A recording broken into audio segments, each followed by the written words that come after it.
श्री शुभेंदु अधिकारी जी को पश्चिम बंगाल विधानमंडल दल के नेता के रूप में निर्वाचित घोषित करता है।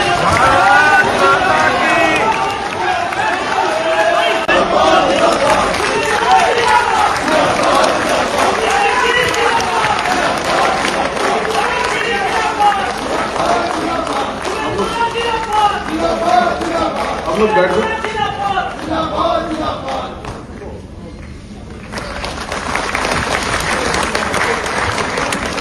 আমাদের উড়িষ্যার সিএম আমাদের মোহন মাঝিজি সংবর্ধনা করলেন।